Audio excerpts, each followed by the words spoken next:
There are several places in the United States that you can bring your family to go mining or panning for gold. Maybe you have places like that near you, or maybe you didn't know that people still do it, but they do. So imagine that you like the idea and decide that you want to visit one of these places. You get everyone dressed in work clothes and take along a good wide-brimmed hat to keep from getting sunburned, and you head on over. When you get to the place, they rent you a little screen to sift the dirt and a pan to scoop up the silt out of the river, and of course a little bucket to put your findings in.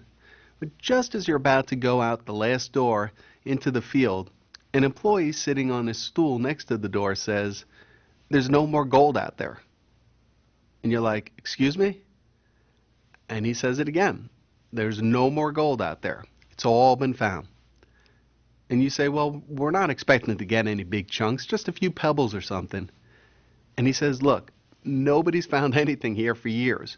But hey, there's a museum down that hallway, and you can see some of the great finds over the past 100 years.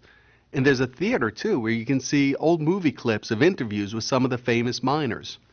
And if you want to take a piece home, they've got flakes for sale in the gift shop." At this point, the kids are saying they just want to leave, and you're kind of feeling their disappointment. They wanted their own adventure, and so did you. But they were told to just look at another person's findings and hear about the exciting adventures that they had. Unfortunately, that's the experience most people have when they tell people that they want to study the Bible. Well, what do you want to do that for? All the good stuff's been found.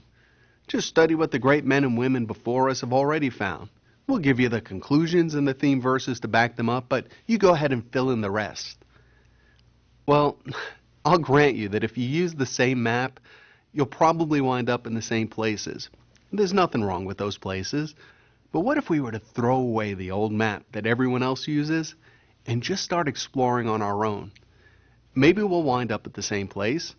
Maybe we won't. But at least we'd get there on our own, and it would be an adventure. Now, some people worry, but what if I get lost? Well, don't worry. You're still in the mine. Just use your tools and follow the rules. If you want to use the buddy system and study with a friend or a small group, go for it. If you're not too comfortable straying too far from the established paths, then start your studying right there. Just don't let tradition lock you into a conclusion.